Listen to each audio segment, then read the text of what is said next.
নমস্কার, রান্নাঘরের মহারানীতে তোমাদের সবাইকে স্বাগত। আজকে দেখাবো আমি আলু পটলের চিংড়ি মাছ দিয়ে আলু পটলের রসা। আচ্ছা, পটল দেখো, গরমকালে পটল খেতে খেতে প্রায় পটল তোলার অবস্থা হয়ে যায়। এত পটল মানে কিভাবে খাবো বুঝে ওঠা যায় না। পটল ছাড়া সবজিও নেই গরমকালে, তাই এইভাবে রান্নাটা করেছি চিংড়ি মাছ দিয়ে। প্রথমে চলো চিংড়ি মাছটাকে ভালো করে ধুয়ে নিয়েছি কিন্তু বেছে। আচ্ছা, প্রথমে চিংড়ি মাছটাকে নুন আর হলুদ দিয়ে একটু মাখিয়ে নিই। আর চিংড়ি মাছ আবার এমন একটা মাছ, তুমি যে কোনো সবজিতে দাও, যেভাবে দাও, রান্নার স্বাদটাই কিন্তু পুরো পাল্টে দেয়।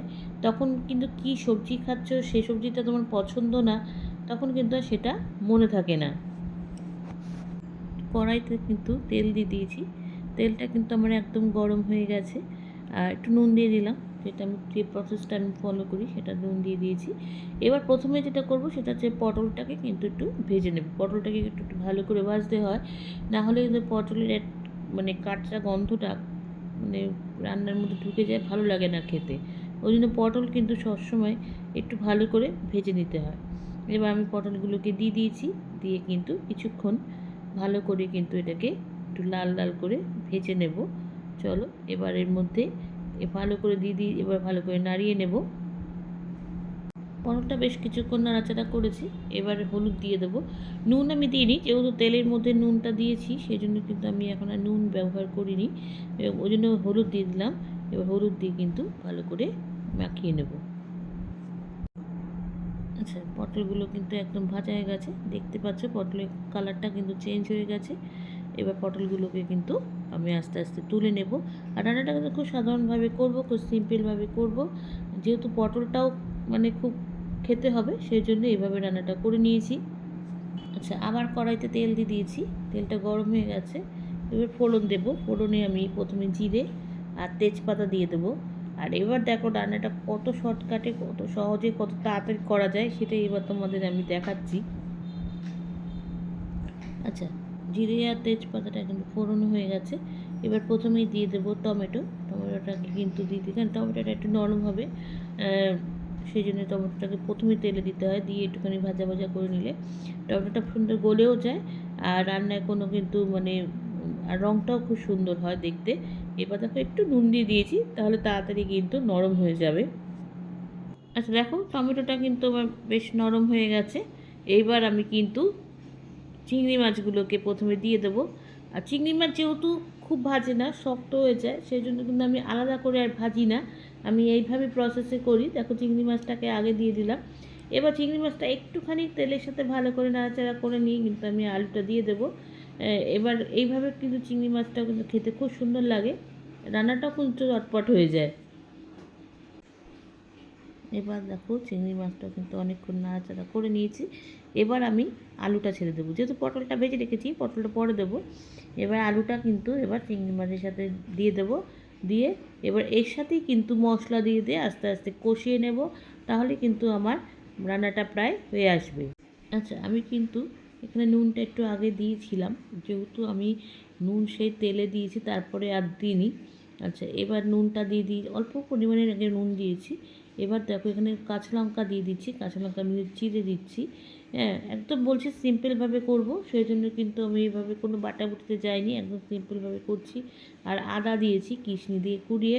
এবার এটাকে কিন্তু খুব ভালো করে মিশিয়ে নেব চিংড়ি মাছ আর আলুর সাথে। আচ্ছা, এবার দেখো কড়াইতে কিন্তু এবার হলুদ দিয়ে দেবো, এবার গুঁড়ো মশলাগুলোকে দিয়ে দিচ্ছি, হলুদ দিয়ে দিলাম। আচ্ছা, এবার দেব কাশ্মীর লাল লঙ্কার গুঁড়ো। আচ্ছা, তারপরে দিয়ে দেবো হচ্ছে প্রথমে দেবো জিরের গুঁড়ো, তারপরে দেবো ধনের গুঁড়ো। এগুলো তো আমরা নর্মাল যেরকম খাই মশলা সেটুকুনি দিয়েছি। আর এগুলো একটু না দিলে কিন্তু আবার টেস্ট হয় না, সেই জন্য দিয়েছি।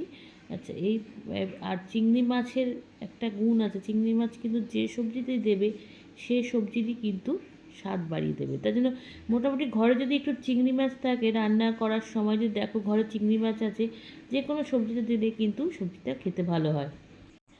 আচ্ছা, মশলা দিয়ে কিন্তু অনেকক্ষণ কষিয়ে নিয়েছি মশলাটাকে আলু আর চিংড়ি মাছের সাথে। এবার কি করব, এবার দেখো আমি একটু টক দই দেবো। টক দইটা আমার ঘরে ছিল, পাতা হয়েছিল, সেই জন্য কিন্তু টক দইটাকে দিয়ে দিচ্ছি। আর একটু আগে থেকে কিন্তু টক দইটা ফেটিয়ে রেখেছিলাম।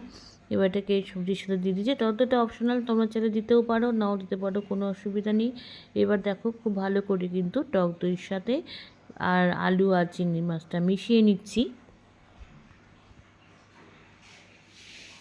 এবার দেখো কষানোটার কালারটা খুব সুন্দর এসেছে। এবার পটলটা কিন্তু আমি ছেড়ে দিয়েছি। পটলটা একটু আগে থেকে দিয়েছি, কেন পটলটাও সেদ্ধ হবে, আবার মশলার সাথেও পটলটাকে মেশাতে হবে, নাহলে কিন্তু মশলাটা পটলের মধ্যে ঢুকবে না। সেই জন্য এবার পটলটাকে দিয়ে কিন্তু সব মশলার সাথে পটলটাকে খুব ভালো করে মিশিয়ে নেব। আরেকটুক্ষণ কষাবো, যাতে পটলের মধ্যে মশলাগুলো সব ঢুকে যায়। আচ্ছা, এবার হয়ে গেছে, অনেকক্ষণ ধরে কষিয়েছি। এবার লাস্টে দিয়ে দেবো গরম মশলা। আমি এখানে পেঁয়াজ ব্যবহার করিনি, আমি এখানে লাস্টে গরম মশলা ব্যবহার করেছি। এবার দিয়ে দিয়েছি গরম মশলা, দিয়ে এটাকে ভালো করে কষাবো। গরম মশলাটা যাতে ভালো করে তরকারির মধ্যে গরম মশলার গন্ধটা মিশে যায়, সেই জন্য গরম মশলাটা দিয়ে ভালো করে নাড়াবো। নাড়িয়ে তারপর কিন্তু এখানে আমি জল ঢেলে দেবো। এবার আগে চলো ভালো করে এটাকে কষিয়ে নিই। এবার দেখো হয়ে গেছে আমার মশলাটা থেকে কিন্তু তেল ছেড়ে দিয়েছে, দেখতে পাচ্ছ একদম রান্নাটা কষানোটা হয়ে গেছে। এবার কিন্তু আমি এখানে জল দেবো। আমি কিন্তু পাশের ওভেনেই গরম জল বসিয়েছি, যেহেতু আমি গরম জলে রান্না করি সেজন্য। এবার পাশের জল দিয়ে দেবো। জলটা কিন্তু খুব বুঝে দেবো, প্রথমে অল্প অল্প করে দেব, তারপরে কিন্তু জলটা আমার মতন সব প্রয়োজন মতো দেবো, কারণ যেহেতু পটল আর আলুটা একটু সেদ্ধ হবে, সেই জন্য কিন্তু জলটা বুঝেই দিয়েছি। এবার এটাকে খুব ভালো করে দেখো একটু মিশিয়ে নিচ্ছি। হয়ে গেছে, ঝোলটা ফুটতে শুরু করে দিয়েছে। এবার হচ্ছে যে জিনিসটা না দিলে রান্নাটা স্বাদ হবে না, সেটা হচ্ছে চিনি। অল্প পরিমাণে চিনি দিয়ে দিলাম, দিয়ে কিন্তু এটাকে খুব ভালো করে মিশিয়ে নেব। নিতে কিন্তু আমার রান্নাটা শেষ হয়ে গেছে, আলু পটল আমার সেদ্ধ হয়ে গেছে। এবার কিন্তু আমি গ্যাসটা নিভিয়ে দেব। এই প্রসেসে রান্না করে দেখো, আলু পটলটা কিন্তু খুব তাড়াতাড়ি, চিংড়ি মাছ দিয়ে খুব তাড়াতাড়ি রান্না হয়, খেতেও কিন্তু ভালো হয়। তোমরা কিন্তু সবাই বাড়িতে ট্রাই করো, জানিও লাইক কমেন্টস আর শেয়ারের মাধ্যমে। তোমরা যারা আমার চ্যানেলটাকে সাবস্ক্রাইব করে আমার সঙ্গে রয়েছো, তাদের জন্য রয়েছে অসংখ্য অসংখ্য ধন্যবাদ। আর যারা এখনও করোনি, তারা প্লিজ চ্যানেলটাকে সাবস্ক্রাইব করে আমার সঙ্গে থেকো। তোমরা সবাই সুস্থ থেকো, সাবধানে থেকো, ভালো থেকো। চলি, টাটা। দেখা হচ্ছে পরবর্তী নতুন কোনো রেসিপিতে তোমাদের সঙ্গে।